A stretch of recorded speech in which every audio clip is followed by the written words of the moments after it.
श्री स्वामी समर्थ. थांबा. हा मंत्र ऐकण्याआधी हा व्हिडिओ पुढे करू नका. कारण कधी-कधी आयुष्यात एक असा क्षण येतो, जेव्हा अनेक दिवसांची चिंता अचानक आनंदाच्या बातमीत बदलते. तेव्हा ज्या गोष्टीसाठी मनापासून वाट पाहत आहात, ज्या गोष्टीमुळे तुमचे मन सतत अस्वस्थ आहे, त्यासाठी आज हा स्वामी समर्थांचा मंत्र ऐका. तुमच्या आयुष्यात कितीही अडचणी असतील, कितीही मार्ग बंद झाले असतील, तरी स्वामी समर्थांवरची श्रद्धा सोडू नका आणि हा मंत्र शांत मनाने ऐका आणि मनात फक्त एकच भावना ठेवा. स्वामी, माझ्या आयुष्यात सुखाचा मार्ग दाखवा. आता डोळे बंद करा, मन शांत करा आणि स्वामी समर्थांचा हा मंत्र ऐका. ओम श्री स्वामी समर्थाय दुःख दारिद्र्य नाशाय नमः. ओम श्री स्वामी समर्थाय दुःख दारिद्र्य नाशाय नमः. ओम श्री स्वामी समर्थाय दुःख दारिद्र्य नाशाय नमः. ओम श्री स्वामी समर्थाय दुःख दारिद्र्य नाशाय नमः. ओम श्री स्वामी समर्थाय दुःख दारिद्र्य नाशाय नमः. ओम श्री स्वामी समर्थाय दुःख दारिद्र्य नाशाय नमः. ओम श्री स्वामी समर्थाय दुःख दारिद्र्य नाशाय नमः. ओम श्री स्वामी समर्थाय दुःख दारिद्र्य नाशाय नमः. ओम श्री स्वामी समर्थाय दुःख दारिद्र्य नाशाय नमः. ओम श्री स्वामी समर्थाय दुःख दारिद्र्य नाशाय नमः. ओम श्री स्वामी समर्थाय दुःख दारिद्र्य नाशाय नमः. ओम श्री स्वामी समर्थाय दुःख दारिद्र्य नाशाय नमः. ओम श्री स्वामी समर्थाय दुःख दारिद्र्य नाशाय नमः. ओम श्री स्वामी समर्थाय दुःख दारिद्र्य नाशाय नमः. ओम श्री स्वामी समर्थाय दुःख दारिद्र्य नाशाय नमः. ओम श्री स्वामी समर्थाय दुःख दारिद्र्य नाशाय नमः.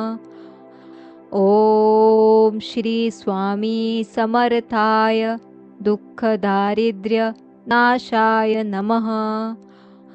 ओम श्री स्वामी समर्थाय दुःख दारिद्र्य नाशाय नमः. ओम श्री स्वामी समर्थाय दुःख दारिद्र्य नाशाय नमः. ओम श्री स्वामी समर्थाय दुःख दारिद्र्य नाशाय नमः. ओम श्री स्वामी समर्थाय दुःख दारिद्र्य नाशाय नमः. ओम श्री स्वामी समर्थाय दुःख दारिद्र्य नाशाय नमः. ओम श्री स्वामी समर्थाय दुःख दारिद्र्य नाशाय नमः. ओम श्री स्वामी समर्थाय दुःख दारिद्र्य नाशाय नमः. ओम श्री स्वामी समर्थाय दुःख दारिद्र्य नाशाय नमः. ओम श्री स्वामी समर्थाय दुःख दारिद्र्य नाशाय नमः. ओम श्री स्वामी समर्थाय दुःखदारिद्र्यनाशाय नमः। ॐ श्री स्वामी समर्थाय दुःखदारिद्र्यनाशाय नमः। ॐ श्री स्वामी समर्थाय दुःखदारिद्र्यनाशाय नमः। ॐ श्री स्वामी समर्थाय दुःखदारिद्र्यनाशाय नमः। ॐ श्री स्वामी समर्थाय दुःखदारिद्र्यनाशाय नमः।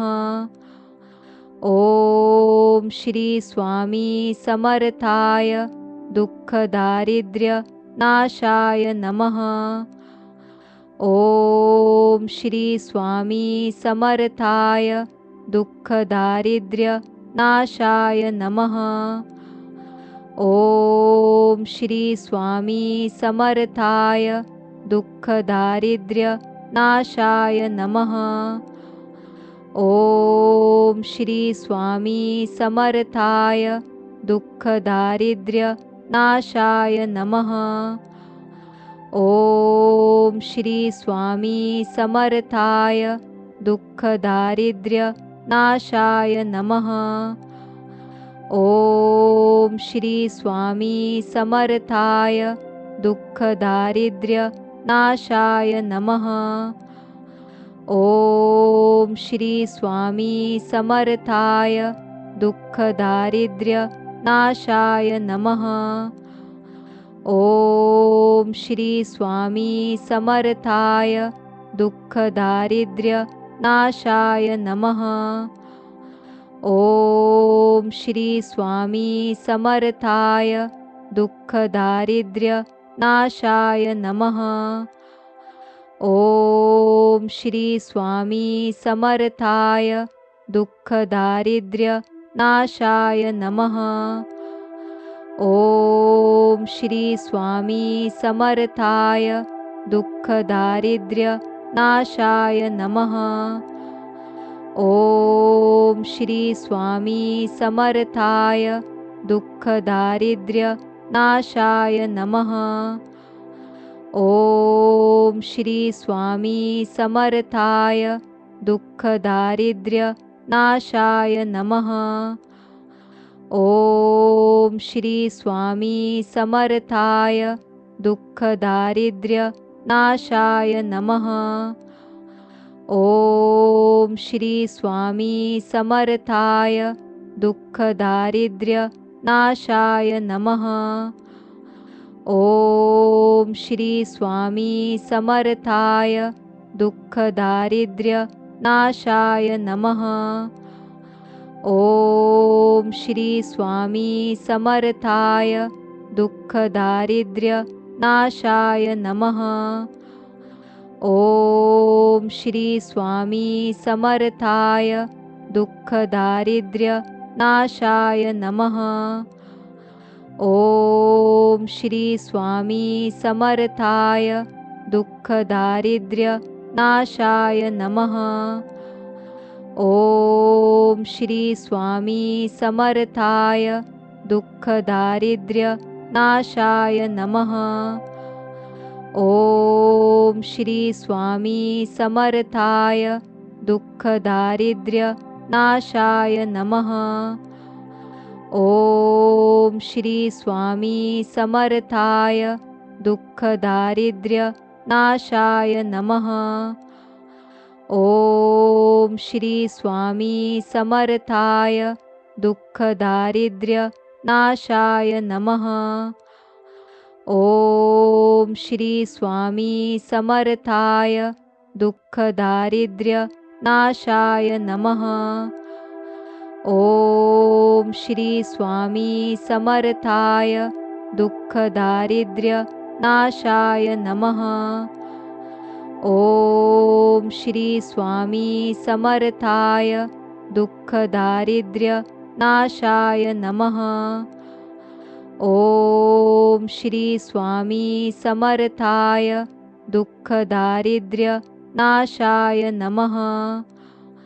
ॐ श्री स्वामी समर्थाय दुःखदारिद्र्यनाशाय नमः। ॐ श्री स्वामी समर्थाय दुःखदारिद्र्यनाशाय नमः। ॐ श्री स्वामी समर्थाय दुःखदारिद्र्यनाशाय नमः। ॐ श्री स्वामी समर्थाय दुःखदारिद्र्यनाशाय नमः। ॐ श्री स्वामी समर्थाय दुःखदारिद्र्यनाशाय नमः। ॐ श्री स्वामी समर्थाय दुःखदारिद्र्यनाशाय नमः। ॐ श्री स्वामी समर्थाय दुःखदारिद्र्यनाशाय नमः। ॐ श्री स्वामी समर्थाय दुःखदारिद्र्यनाशाय नमः। ॐ श्री स्वामी समर्थाय दुःखदारिद्र्यनाशाय नमः। ॐ श्री स्वामी समर्थाय दुःखदारिद्र्यनाशाय नमः। ॐ श्री स्वामी समर्थाय दुःखदारिद्र्यनाशाय नमः। ॐ श्री स्वामी समर्थाय दुःखदारिद्र्यनाशाय नमः। ॐ श्री स्वामी समर्थाय दुःखदारिद्र्यनाशाय नमः। ॐ श्री स्वामी समर्थाय दुःखदारिद्र्यनाशाय नमः। ॐ श्री स्वामी समर्थाय दुःखदारिद्र्यनाशाय नमः। ॐ श्री स्वामी समर्थाय दुःखदारिद्र्यनाशाय नमः। ॐ श्री स्वामी समर्थाय दुःखदारिद्र्यनाशाय नमः। ॐ श्री स्वामी समर्थाय दुःखदारिद्र्यनाशाय नमः। ॐ श्री स्वामी समर्थाय दुःखदारिद्र्यनाशाय नमः। ॐ श्री स्वामी समर्थाय दुःखदारिद्र्यनाशाय नमः। ॐ श्री स्वामी समर्थाय दुःखदारिद्र्यनाशाय नमः। ॐ श्री स्वामी समर्थाय दुःखदारिद्र्यनाशाय नमः। ॐ श्री स्वामी समर्थाय दुःखदारिद्र्यनाशाय नमः। ॐ श्री स्वामी समर्थाय दुःखदारिद्र्यनाशाय नमः। ॐ श्री स्वामी समर्थाय दुःखदारिद्र्यनाशाय नमः। ॐ श्री स्वामी समर्थाय दुःखदारिद्र्यनाशाय नमः। ॐ श्री स्वामी समर्थाय दुःखदारिद्र्यनाशाय नमः। ॐ श्री स्वामी समर्थाय दुःखदारिद्र्यनाशाय नमः। ॐ श्री स्वामी समर्थाय दुःखदारिद्र्यनाशाय नमः। ॐ श्री स्वामी समर्थाय दुःखदारिद्र्यनाशाय नमः। ॐ श्री स्वामी समर्थाय दुःखदारिद्र्यनाशाय नमः। ॐ श्री स्वामी समर्थाय दुःखदारिद्र्यनाशाय नमः। ॐ श्री स्वामी समर्थाय दुःखदारिद्र्यनाशाय नमः। ॐ श्री स्वामी समर्थाय दुःखदारिद्र्यनाशाय नमः। ॐ श्री स्वामी समर्थाय दुःखदारिद्र्यनाशाय नमः।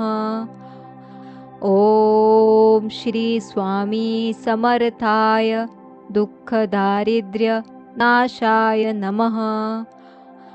ॐ श्री स्वामी समर्थाय दुःखदारिद्र्यनाशाय नमः। ॐ श्री स्वामी समर्थाय दुःखदारिद्र्यनाशाय नमः।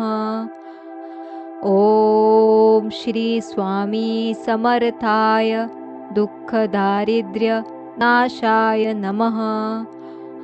ॐ श्री स्वामी समर्थाय दुःखदारिद्र्यनाशाय नमः। ॐ श्री स्वामी समर्थाय दुःखदारिद्र्यनाशाय नमः। ॐ श्री स्वामी समर्थाय दुःखदारिद्र्यनाशाय नमः। ॐ श्री स्वामी समर्थाय दुःखदारिद्र्यनाशाय नमः। ॐ श्री स्वामी समर्थाय दुःखदारिद्र्यनाशाय नमः। ॐ श्री स्वामी समर्थाय दुःखदारिद्र्यनाशाय नमः। ॐ श्री स्वामी समर्थाय दुःखदारिद्र्यनाशाय नमः। ॐ श्री स्वामी समर्थाय दुःखदारिद्र्यनाशाय नमः। ॐ श्री स्वामी समर्थाय दुःखदारिद्र्यनाशाय नमः। ॐ श्री स्वामी समर्थाय दुःखदारिद्र्यनाशाय नमः। ॐ श्री स्वामी समर्थाय दुःखदारिद्र्यनाशाय नमः।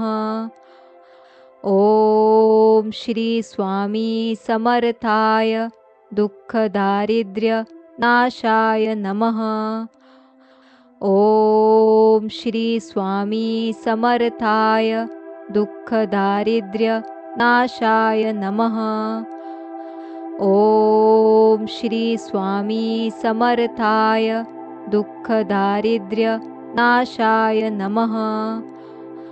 ॐ श्री स्वामी समर्थाय दुःखदारिद्र्यनाशाय नमः।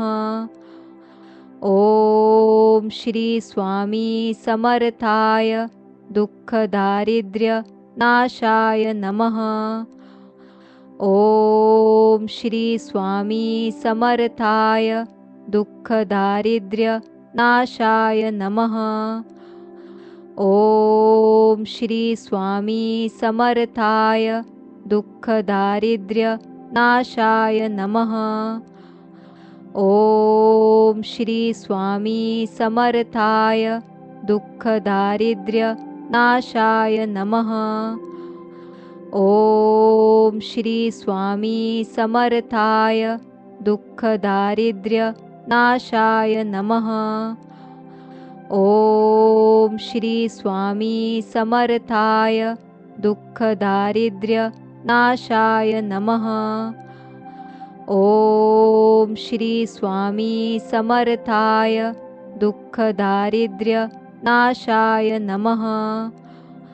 ॐ श्री स्वामी समर्थाय दुःखदारिद्र्यनाशाय नमः। ॐ श्री स्वामी समर्थाय दुःखदारिद्र्यनाशाय नमः।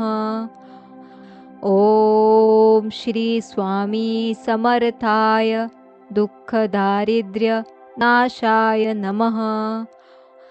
ॐ श्री स्वामी समर्थाय दुःखदारिद्र्यनाशाय नमः।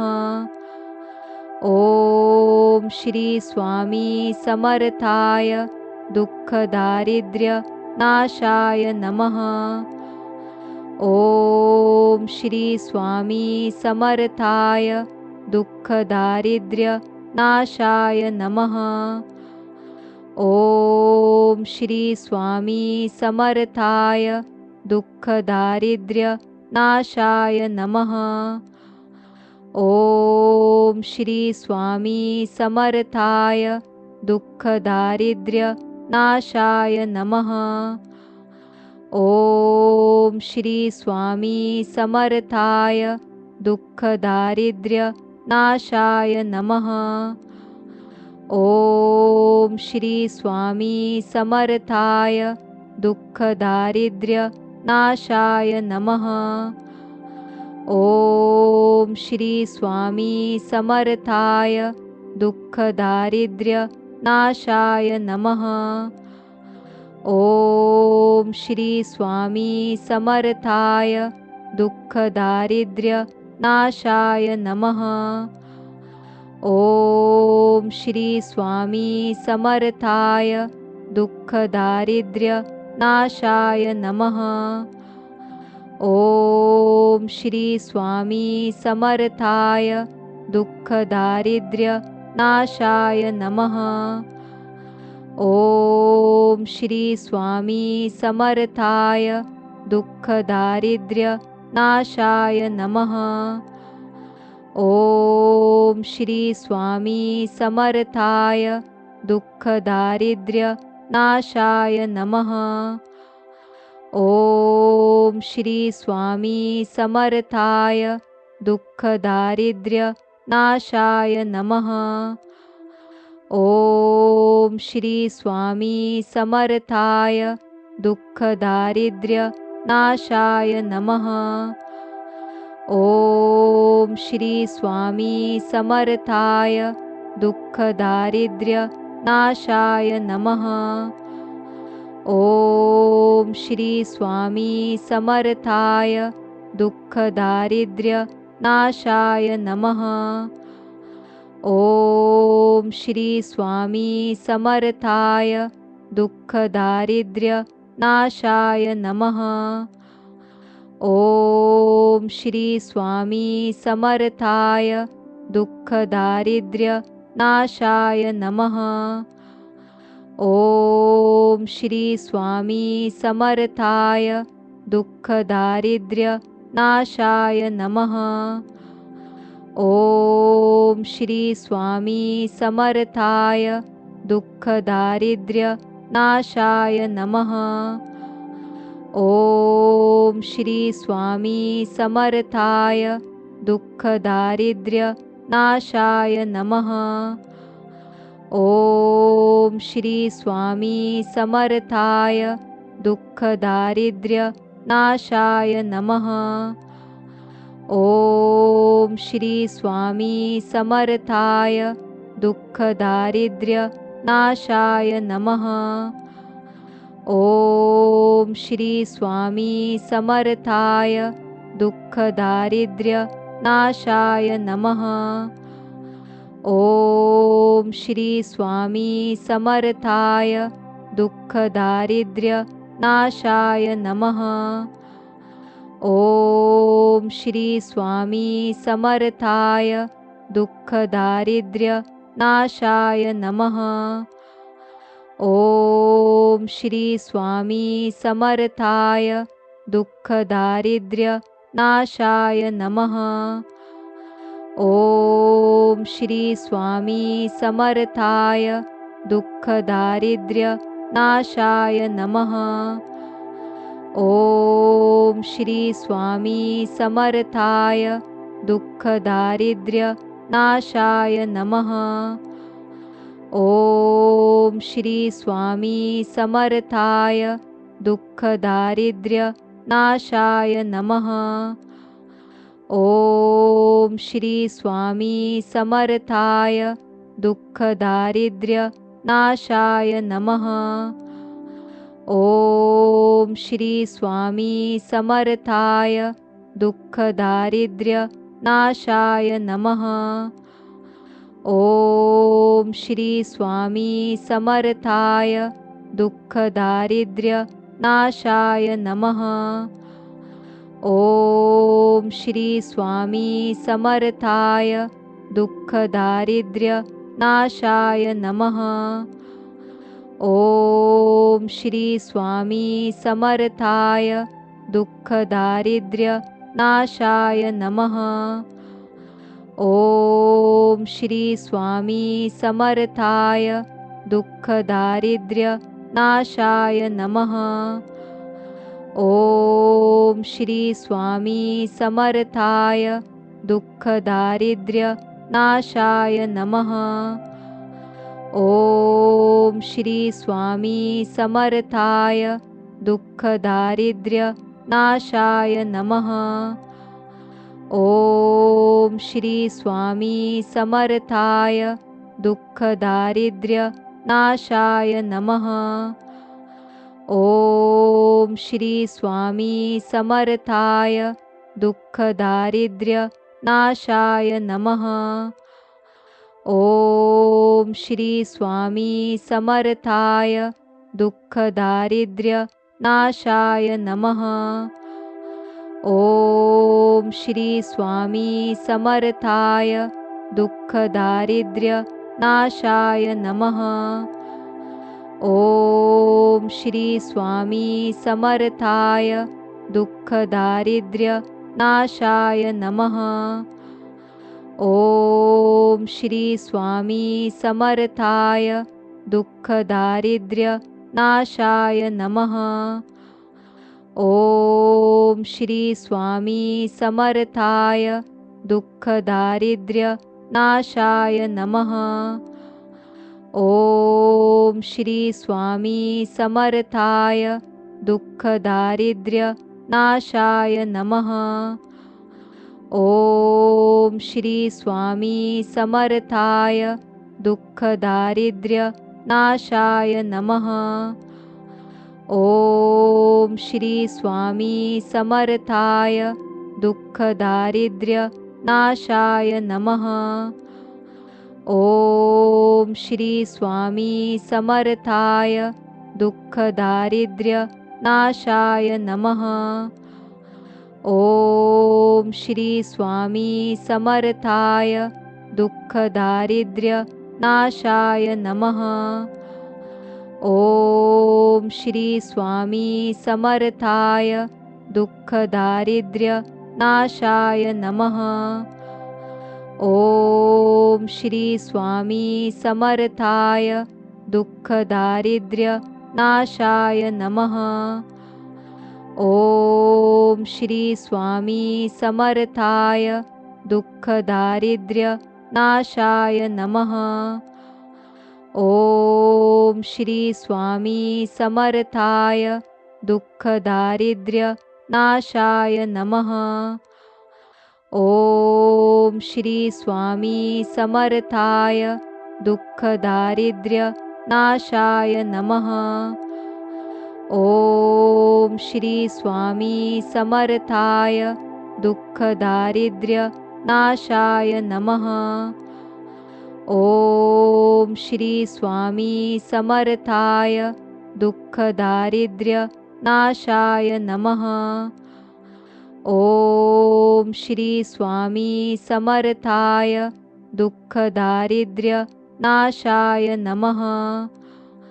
ॐ श्री स्वामी समर्थाय दुःखदारिद्र्यनाशाय नमः। ॐ श्री स्वामी समर्थाय दुःखदारिद्र्यनाशाय नमः। ॐ श्री स्वामी समर्थाय दुःखदारिद्र्यनाशाय नमः। ॐ श्री स्वामी समर्थाय दुःखदारिद्र्यनाशाय नमः। ॐ श्री स्वामी समर्थाय दुःखदारिद्र्यनाशाय नमः। ॐ श्री स्वामी समर्थाय दुःखदारिद्र्यनाशाय नमः। ॐ श्री स्वामी समर्थाय दुःखदारिद्र्यनाशाय नमः।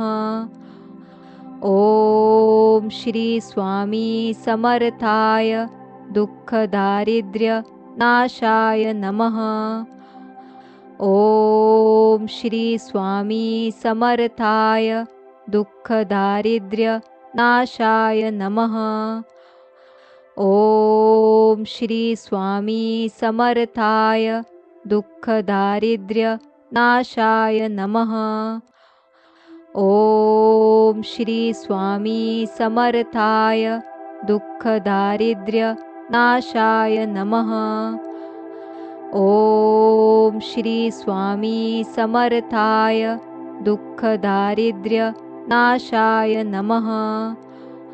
ॐ श्री स्वामी समर्थाय दुःखदारिद्र्यनाशाय नमः। ॐ श्री स्वामी समर्थाय दुःखदारिद्र्यनाशाय नमः। ॐ श्री स्वामी समर्थाय दुःखदारिद्र्यनाशाय नमः। ॐ श्री स्वामी समर्थाय दुःखदारिद्र्यनाशाय नमः। ॐ श्री स्वामी समर्थाय दुःखदारिद्र्यनाशाय नमः। ॐ श्री स्वामी समर्थाय दुःखदारिद्र्यनाशाय नमः। ॐ श्री स्वामी समर्थाय दुःखदारिद्र्यनाशाय नमः। ॐ श्री स्वामी समर्थाय दुःखदारिद्र्यनाशाय नमः। ॐ श्री स्वामी समर्थाय दुःखदारिद्र्यनाशाय नमः। ॐ श्री स्वामी समर्थाय दुःखदारिद्र्यनाशाय नमः। ॐ श्री स्वामी समर्थाय दुःखदारिद्र्यनाशाय नमः। ॐ श्री स्वामी समर्थाय दुःखदारिद्र्यनाशाय नमः। ॐ श्री स्वामी समर्थाय दुःखदारिद्र्यनाशाय नमः। ॐ श्री स्वामी समर्थाय दुःखदारिद्र्यनाशाय नमः। ॐ श्री स्वामी समर्थाय दुःखदारिद्र्यनाशाय नमः। ॐ श्री स्वामी समर्थाय दुःखदारिद्र्यनाशाय नमः। ॐ श्री स्वामी समर्थाय दुःखदारिद्र्यनाशाय नमः। ॐ श्री स्वामी समर्थाय दुःखदारिद्र्यनाशाय नमः। ॐ श्री स्वामी समर्थाय दुःखदारिद्र्यनाशाय नमः। ॐ श्री स्वामी समर्थाय दुःखदारिद्र्यनाशाय नमः। ॐ श्री स्वामी समर्थाय दुःखदारिद्र्यनाशाय नमः।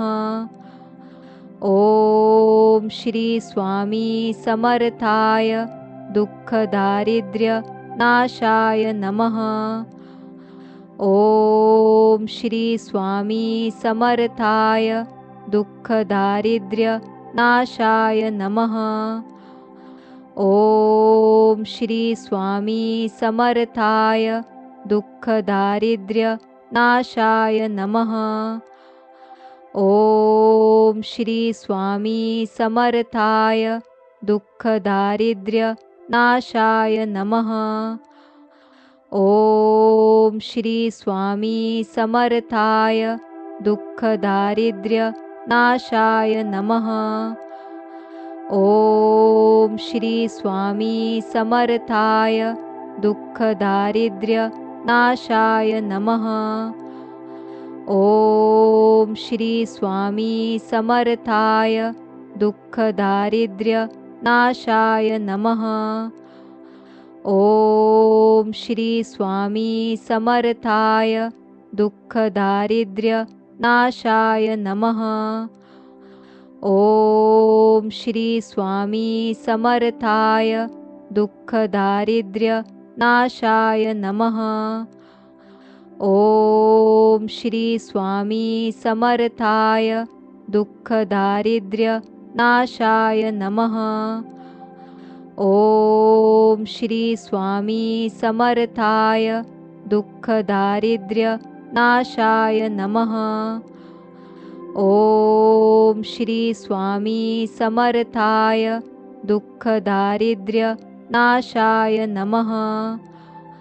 ॐ श्री स्वामी समर्थाय दुःखदारिद्र्यनाशाय नमः।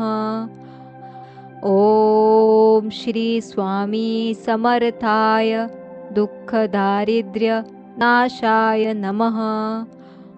ॐ श्री स्वामी समर्थाय दुःखदारिद्र्यनाशाय नमः। ॐ श्री स्वामी समर्थाय दुःखदारिद्र्यनाशाय नमः। ॐ श्री स्वामी समर्थाय दुःखदारिद्र्यनाशाय नमः। ॐ श्री स्वामी समर्थाय दुःखदारिद्र्यनाशाय नमः। ॐ श्री स्वामी समर्थाय दुःखदारिद्र्यनाशाय नमः।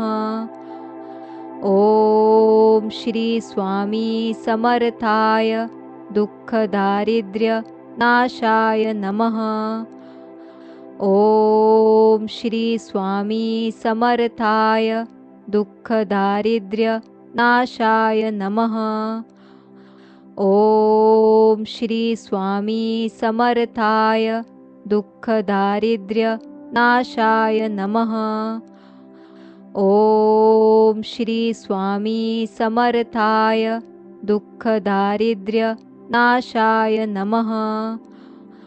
ॐ श्री स्वामी समर्थाय दुःखदारिद्र्यनाशाय नमः। ॐ श्री स्वामी समर्थाय दुःखदारिद्र्यनाशाय नमः। ॐ श्री स्वामी समर्थाय दुःखदारिद्र्यनाशाय नमः। ॐ श्री स्वामी समर्थाय दुःखदारिद्र्यनाशाय नमः। ॐ श्री स्वामी समर्थाय दुःखदारिद्र्यनाशाय नमः। ॐ श्री स्वामी समर्थाय दुःखदारिद्र्यनाशाय नमः।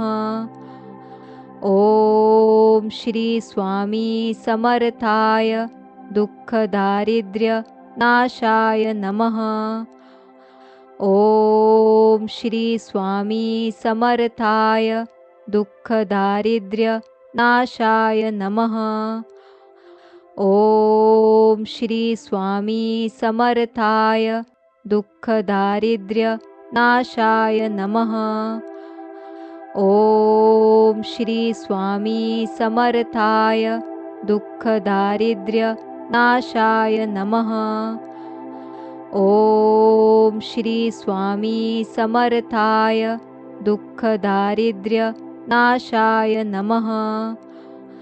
ॐ श्री स्वामी समर्थाय दुःखदारिद्र्यनाशाय नमः।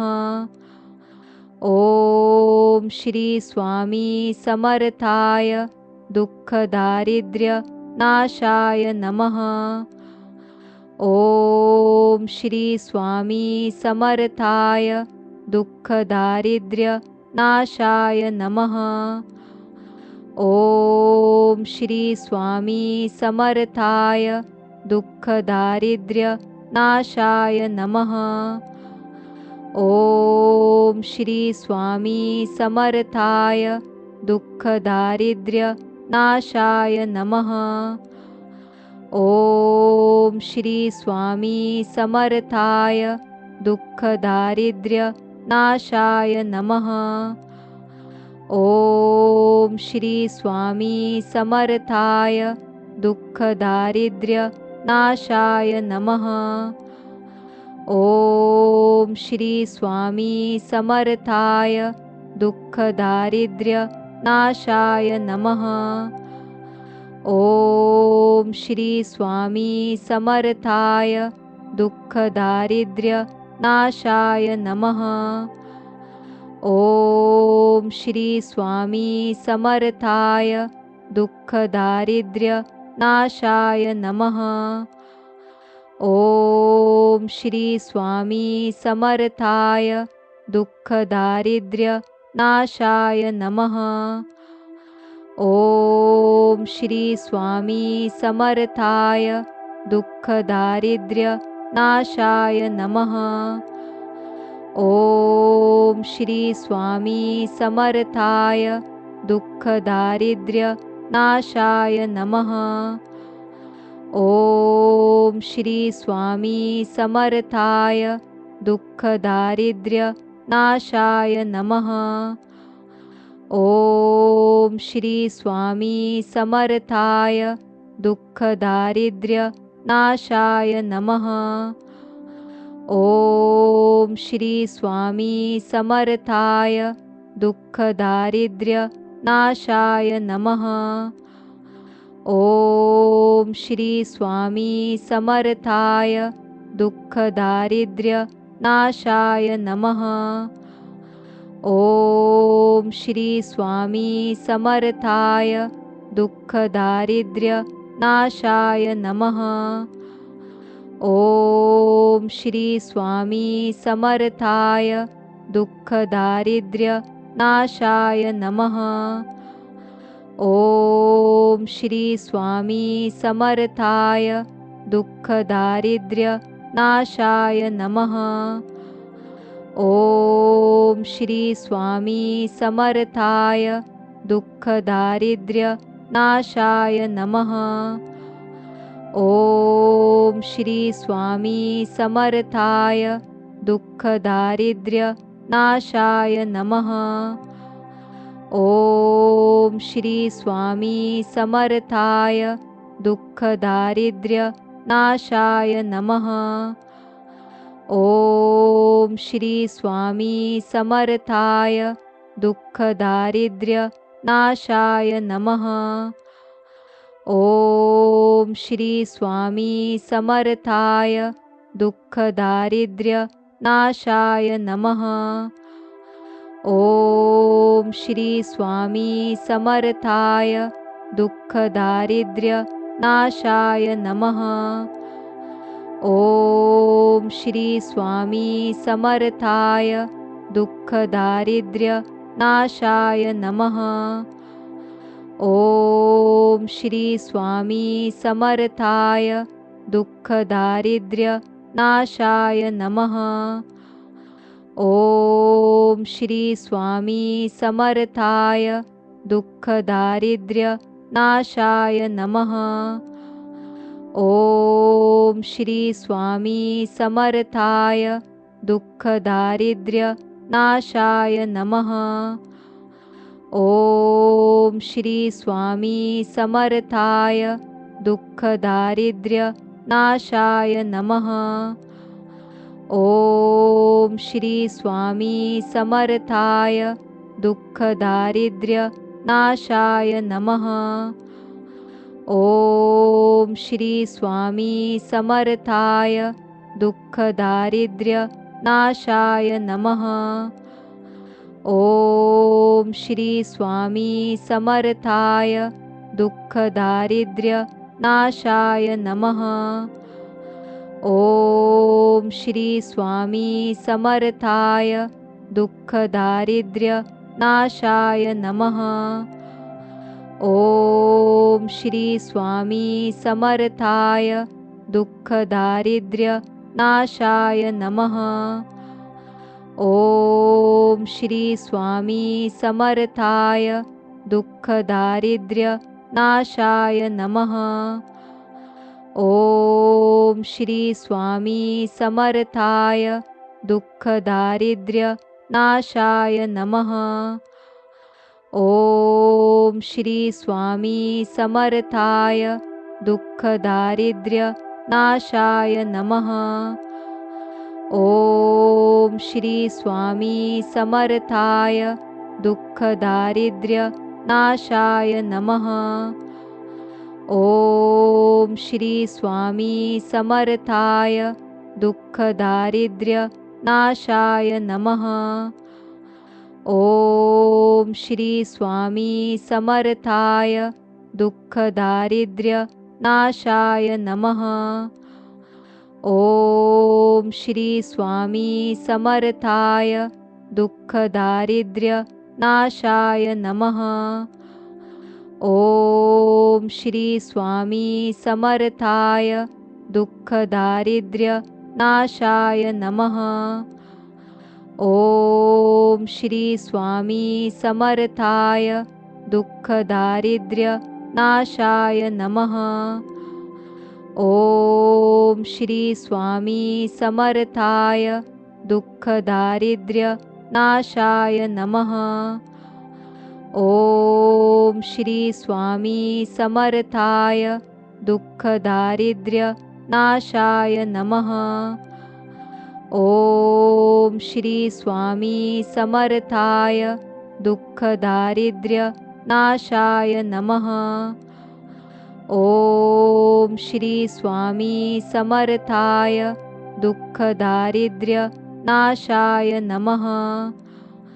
ॐ श्री स्वामी समर्थाय दुःखदारिद्र्यनाशाय नमः।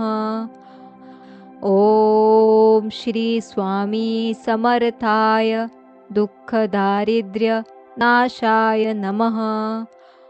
ॐ श्री स्वामी समर्थाय दुःखदारिद्र्यनाशाय नमः। ॐ श्री स्वामी समर्थाय दुःखदारिद्र्यनाशाय नमः। ॐ श्री स्वामी समर्थाय दुःखदारिद्र्यनाशाय नमः। ॐ श्री स्वामी समर्थाय दुःखदारिद्र्यनाशाय नमः। ॐ श्री स्वामी समर्थाय दुःखदारिद्र्यनाशाय नमः। ॐ श्री स्वामी समर्थाय दुःखदारिद्र्यनाशाय नमः। ॐ श्री स्वामी समर्थाय दुःखदारिद्र्यनाशाय नमः। ॐ श्री स्वामी समर्थाय दुःखदारिद्र्यनाशाय नमः। ॐ श्री स्वामी समर्थाय दुःखदारिद्र्यनाशाय नमः। ॐ श्री स्वामी समर्थाय दुःखदारिद्र्यनाशाय नमः। ॐ श्री स्वामी समर्थाय दुःखदारिद्र्यनाशाय नमः। ॐ श्री स्वामी समर्थाय दुःखदारिद्र्यनाशाय नमः। ॐ श्री स्वामी समर्थाय दुःखदारिद्र्यनाशाय नमः। ॐ श्री स्वामी समर्थाय दुःखदारिद्र्यनाशाय नमः। ॐ श्री स्वामी समर्थाय दुःखदारिद्र्यनाशाय नमः। ॐ श्री स्वामी समर्थाय दुःखदारिद्र्यनाशाय नमः। ॐ श्री स्वामी समर्थाय दुःखदारिद्र्यनाशाय नमः। ॐ श्री स्वामी समर्थाय दुःखदारिद्र्यनाशाय नमः। ॐ श्री स्वामी समर्थाय दुःखदारिद्र्यनाशाय नमः। ॐ श्री स्वामी समर्थाय दुःखदारिद्र्यनाशाय नमः। ॐ श्री स्वामी समर्थाय दुःखदारिद्र्यनाशाय नमः। ॐ श्री स्वामी समर्थाय दुःखदारिद्र्यनाशाय नमः। ॐ श्री स्वामी समर्थाय दुःखदारिद्र्यनाशाय नमः। ॐ श्री स्वामी समर्थाय दुःखदारिद्र्यनाशाय नमः। ॐ श्री स्वामी समर्थाय दुःखदारिद्र्यनाशाय नमः। ॐ श्री स्वामी समर्थाय दुःखदारिद्र्यनाशाय नमः। ॐ श्री स्वामी समर्थाय दुःखदारिद्र्यनाशाय नमः। ॐ श्री स्वामी समर्थाय दुःखदारिद्र्यनाशाय नमः। ॐ श्री स्वामी समर्थाय दुःखदारिद्र्यनाशाय नमः। ॐ श्री स्वामी समर्थाय दुःखदारिद्र्यनाशाय नमः। ॐ श्री स्वामी समर्थाय दुःखदारिद्र्यनाशाय नमः। ॐ श्री स्वामी समर्थाय दुःखदारिद्र्यनाशाय नमः। ॐ श्री स्वामी समर्थाय दुःखदारिद्र्यनाशाय नमः। ॐ श्री स्वामी समर्थाय दुःखदारिद्र्यनाशाय नमः। ॐ श्री स्वामी समर्थाय दुःखदारिद्र्यनाशाय नमः। ॐ श्री स्वामी समर्थाय दुःखदारिद्र्यनाशाय नमः। ॐ श्री स्वामी समर्थाय दुःखदारिद्र्यनाशाय नमः। ॐ श्री स्वामी समर्थाय दुःखदारिद्र्यनाशाय नमः। ॐ श्री स्वामी समर्थाय दुःखदारिद्र्यनाशाय नमः। ॐ श्री स्वामी समर्थाय दुःखदारिद्र्यनाशाय नमः। ॐ श्री स्वामी समर्थाय दुःखदारिद्र्यनाशाय नमः। ॐ श्री स्वामी समर्थाय दुःखदारिद्र्यनाशाय नमः। ॐ श्री स्वामी समर्थाय दुःखदारिद्र्यनाशाय नमः। ॐ श्री स्वामी समर्थाय दुःखदारिद्र्यनाशाय नमः। ॐ श्री स्वामी समर्थाय दुःखदारिद्र्यनाशाय नमः।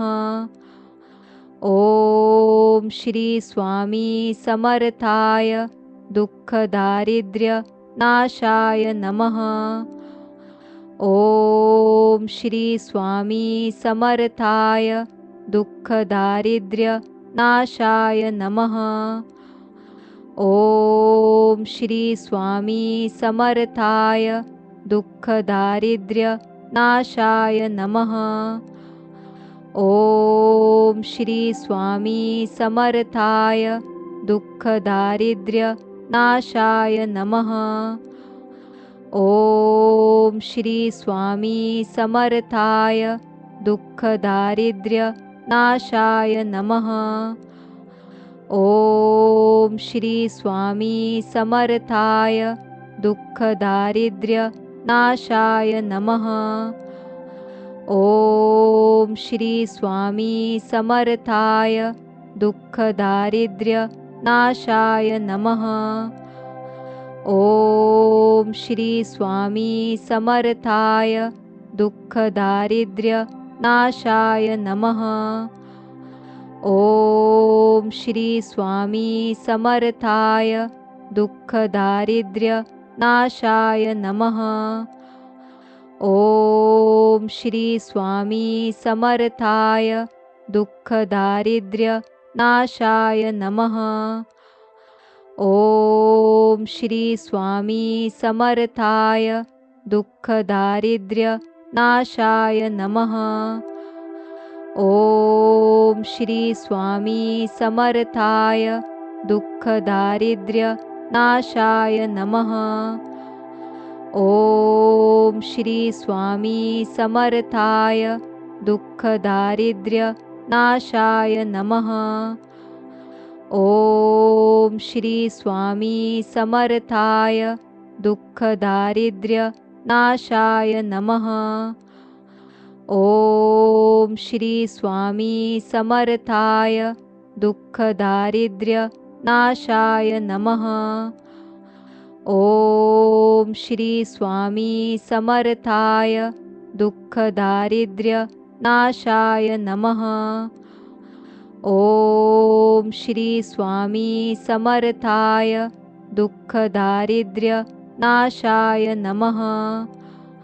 ॐ श्री स्वामी समर्थाय दुःखदारिद्र्यनाशाय नमः।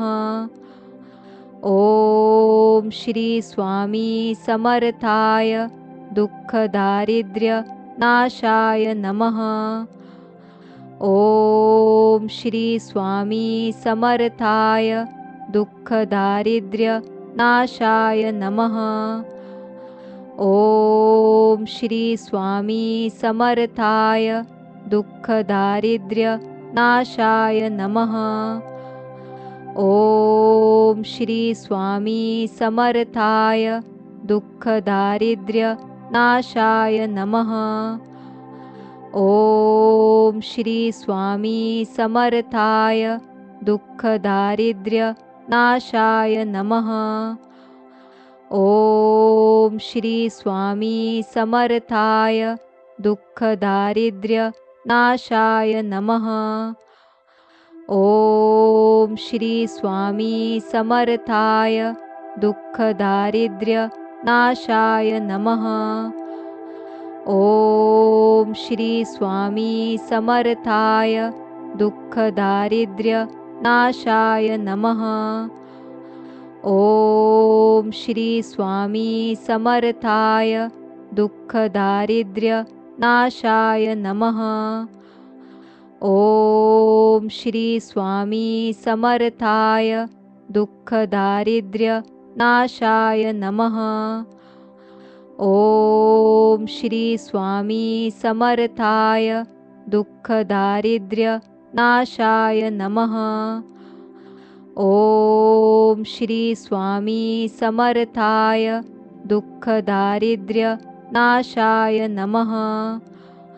ॐ श्री स्वामी समर्थाय दुःखदारिद्र्यनाशाय नमः। ॐ श्री स्वामी समर्थाय दुःखदारिद्र्यनाशाय नमः।